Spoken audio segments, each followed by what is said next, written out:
और गणेश इस वक्त हमारे साथ जुड़ चुके हैं। गणेश, पोस्टर के जरिए एक बड़े कैनवस की तरफ बीजेपी इशारा कर रही है जिस पर भ्रष्टाचार लिखा है, लेकिन फिलहाल आगे बहुत सारे पोस्टर्स हैं। पोस्टर की सच्चाई क्या है? आरोपों से क्या बेड़ा पार हो जाएगा बीजेपी का? देखिए, कुछ ही क्षणों बाद या कहें कि कुछ ही मिनटों बाद या घंटों के बाद दिल्ली में विधानसभा चुनाव की तारीख की घोषणा हो सकती है, लेकिन उससे पहले ये देखिए कि आरोप प्रत्यारोप का दौर भी शुरू हो चुका है। विपक्ष लगातार दिल्ली की सत्ता पर काबिज आम आदमी पार्टी को घेर रही है कि किस तरीके से उन्होंने घोटाले किए, चाहे कथित शराब घोटाले की बात किया जाए या अब जिस तरीके से जो आवास हुआ करता था मुख्यमंत्री आवास को लेकर, वो सवाल उठा रहे कि जब कोरोना के समय में सब लोग परेशान थे, दवा के लिए परेशान थे, तो आप अभी सुना आपने कि किस तरीके से जो दिल्ली बीजेपी प्रदेश अध्यक्ष वीरेंद्र सचदेवा है, उनका कहना था कि तत्कालीन जो दिल्ली के मुख्यमंत्री थे अरविंद केजरीवाल अपने महल को बनाने में व्यस्त थे, करोड़ों रुपए का उसमें घोटाले की वो बात कह रहे हैं और कह रहे हैं कि अभी जिस तरीके से कथित शराब घोटाले के अंदर गए थे, जब इस घोटाले की जांच होगी तो इसमें यानी यूं कहें तो पूरी तरीके से आज अब बीजेपी जो है वो सत्ता में काबिज आम आदमी पार्टी को अब उनके महल को लेकर यानी मुख्यमंत्री के आवास को लेकर घेर रही है। और साथ तौर पर कहना है कि जिस तरीके से जो तय मानक होता है मुख्यमंत्री आवास को लेकर,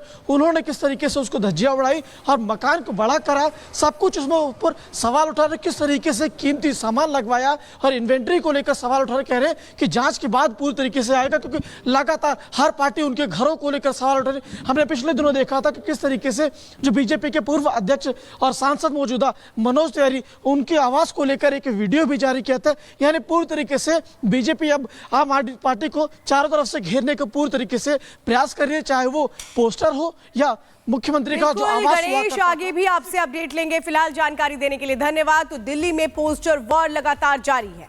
पोस्टर वॉर के जरिए दिल्ली की जनता को बताने की कोशिश हो रही है कि आखिर दिल्ली में हो क्या रहा था, और पोस्टर वॉर दोनों तरफ से हो रहा है, वो बीजेपी हो या आम आदमी पार्टी। और अब देखिए कैसे पोस्टर वॉर के जरिए क्या दिल्ली चुनावों में तमाम मामलों को रखना है आपदा वाले।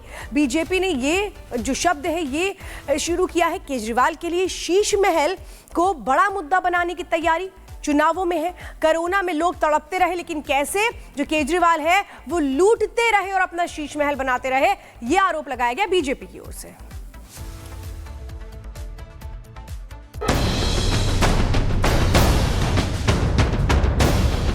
पोस्टर पर पोस्टर, पोस्टर पर पोस्टर।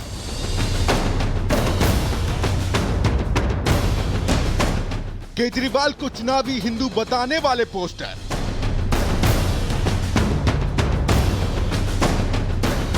तो दिल्ली की जनता को फर्जीवाड़े से सावधान करने वाले पोस्टर। कहीं जुमलों पर झाड़ू चलाने वाले पोस्टर, तो कहीं बिना दूल्हे के बारात ले जाने वाले पोस्टर।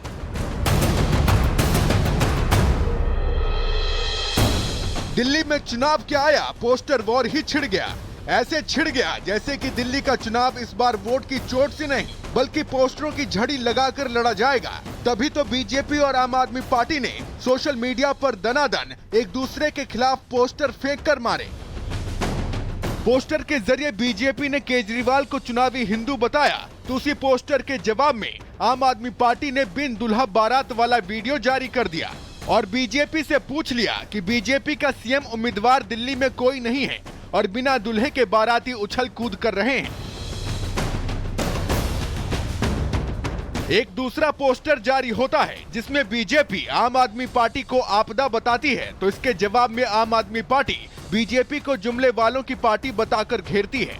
पोस्टर वॉर और आगे बढ़ा तो बीजेपी ने कहा कि राजा बाबू ने आम आदमी बनकर दिल्ली को जमकर ठगा, तो आम आदमी पार्टी ने कहा कि वाह ये लोग क्या फकीर हैं। पोस्टर ऐसे हैं कि जिन्हें देखकर जनता की हंसी नहीं रुक रही, लेकिन ये पोस्टर जनता के लिए तो गोलमोल हैं, क्योंकि पोस्टर वॉर रूम में जनता के मुद्दे गायब हैं। हालांकि दिल्ली में नमो कॉरिडोर का उद्घाटन करते हुए पीएम मोदी ने जनता के मुद्दे उठाए और दिल्ली की जनता को नमो भारत ट्रेन की सौगात देते हुए आम आदमी पार्टी की सरकार को आपदा सरकार भी बता दिया। साथियों, जब से मैंने आपदा का कच्चा चिट्ठा खोला है, तब से आपदा वाले तिल मिलाए हुए हैं। इन लोगों ने 10 साल तक दिल्ली को बेहाल रखा और आज लोग इन्हें आपदा कहते हैं, तो ये मुझ पर भड़क रहे हैं। देखिए तो सही क्या हाल बना रखा है दिल्ली का। गर्मी आती है तो पीने के पानी के लिए मारामारी, बरसात आती है तो जल भराव से परेशानी, सर्दी आती है तो प्रदूषित हवा में सांस लेना मुश्किल। दिल्ली के लिए इन लोगों ने हर सीजन, हर मौसम आपदा काल बना दिया है। यहाँ गौर करने वाली बात यह है कि आम आदमी पार्टी और बीजेपी के बीच पोस्टर वॉर तब से और ज्यादा छिड़ गया है जब से पीएम मोदी ने बीते दिनों आपको आपदा बताकर निशाना साधा था। तभी से बीजेपी लगातार पोस्टर पर पोस्टर जारी किए जा रही है, तो वहीं आम आदमी पार्टी ने भी मोर्चा संभाल लिया है। Bureau report, Republic Bharat. और चलिए बढ़ेंगे आगे और अब बात करेंगे संभल की, जहां देखिए संभल हिंसा को तकरीबन 1.5 महीने बीत चुके हैं और लगातार ताबड़तोड़ जो एक्शन है वो लगातार जारी है। और आपको बता दें दंगाइयों की धरपकड़ भी लगातार हो रही है और 2 दिन बीते की बात करें तो 2 बड़ी गिरफ्तारियां हुई है और साथ ही साथ पूरी जानकारी ये है कि 53 आरोपी अभी तक धरे गए हैं। रिपोर्ट देखिए।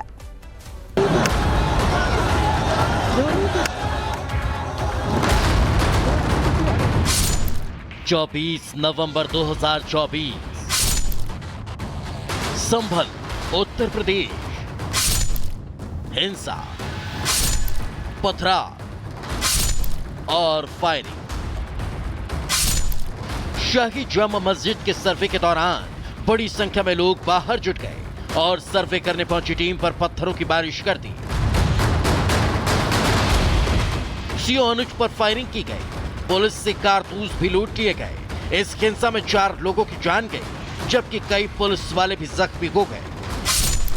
संभल हिंसा को 43 दिन बीत चुके हैं जबकि अब तक 53 आरोपियों की गिरफ्तारी हो चुकी है, जिसमें करीब 3 लोगों की दिल्ली से गिरफ्तारी हुई जबकि करीब 4 महिला पत्थरबाजों को गिरफ्तार किया गया है। अब ये वीडियो देखिए, कैसे छत पर चढ़ी महिला तनातन पत्थरों की बारिश कर रही है। सर्वे टीम और पुलिस वालों को निशाना बना रखी है। पुलिस ने वीडियो के आधार पर महिला की पहचान जिक्रा के रूप में की, जो कब तक पहुंचेगी। Bureau report, Republic Bharat. तस्वीरें बता रही हैं कि 53 अब तक गिरफ्तार हो चुके हैं, लेकिन कितने फरार हैं उनकी तलाश लगातार जारी है। हम आपको बता रहे हैं कि संभल हिंसा मामले में एक और आरोपी गिरफ्तार कर लिया गया है। आरोपी सलीम के पास से अवैध हथियार बरामद किए गए हैं। इसके अलावा उनके पास से मिला है तमंचा, कारतूस, एक खोखा जब्त किया गया है। सलीम पर सीओ पर गोली चलाने का भी गंभीर आरोप है। हिंसा के बाद दिल्ली के सीलमपुर में ये छिपा हुआ था और पुलिस से कारतूस लूटकर ये फरार हुआ था। इस मामले में भी इसकी तहकीकात जारी थी और आरोपी सलीम पर पहले से आपराधिक मामले भी दर्ज हैं। तो पुलिस ने आरोपी सलीम पर गैंगस्टर एक्ट लगाया है और इस बात की तस्दीक हो गई है और तस्वीरें अब स्पष्ट हैं। और चलिए अब बात करते हैं पत्रकार हत्याकांड की। जिस तरह से मुकेश की बेरहमी से हत्या की गई है, सवाल यह है आखिर इंसाफ का।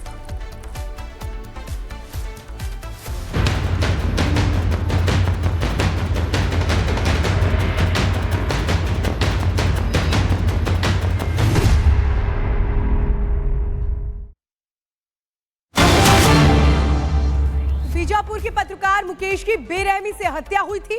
पोस्टमार्टम रिपोर्ट सामने आ गई है जो बता रही है कैसे बेरहमी के साथ हत्या की गई। आप अंदाजा लगाइए कि 5 पसलियां और गर्दन टूटी है। मुकेश की सिर पर 15 फ्रैक्चर है, लीवर के 4 टुकड़े हो गए हैं, हार्ट फट गया था। सेप्टिक टैंक में पत्रकार मुकेश का शव मिला था। एसआईटी ने हैदराबाद से मुख्य आरोपी सुरेश चंद्राकर को गिरफ्तार किया है, लेकिन जिस बेरहमी के साथ हत्या की गई, पोस्टमार्टम रिपोर्ट जब सामने आई तो हर कोई हैरान था। अंदाजा लगाइए कैसे एक के बाद एक सिर पर वार किया गया होगा। 15 फ्रैक्चर सिर पर आए हैं, यहां तक कि आप समझिए लीवर के 4 टुकड़े हो गए। 5 पसलियां और गर्दन की हड्डी टूट गई, यानी पूरा शरीर किस तरह से, या ये बिल्कुल अंदाजा लग रहा है कि कैसे रॉड से पिटाई की गई, कैसे हथियारों से पिटाई की गई कि शरीर का एक एक हिस्सा चकनाचूर हो गया। एसआईटी टीम के द्वारा पत्रकार साथी मुकेश चंद्राकर के हत्या की घटना में शामिल फरार आरोपी सुरेश चंद्राकर की देर रात हैदराबाद में हिरासत में लिया गया। साथ ही साथ इस प्रकरण में अब तक सुरेश चंद्राकर के अलावा 3 आरोपियों की गिरफ्तारी पहले ही की जा चुकी है, जिसमें रितेश चंद्राकर, दिनेश चंद्राकर एवं महेंद्र रामटेके शामिल हैं। साथ ही साथ मामले में विस्तृत पूछताछ की जा रही है। तो देखिए किस तरीके से बर्बरता यहाँ पर बरती गई, इसके अब तमाम जो सबूत है वो छन छन कर सामने आने लगे हैं सूत्रों की तरफ से, ये तमाम दावे। और आपको बता दें, बीजापुर के पत्रकार की बेरहमी से हत्या किस कदर की गई है, ये तमाम जो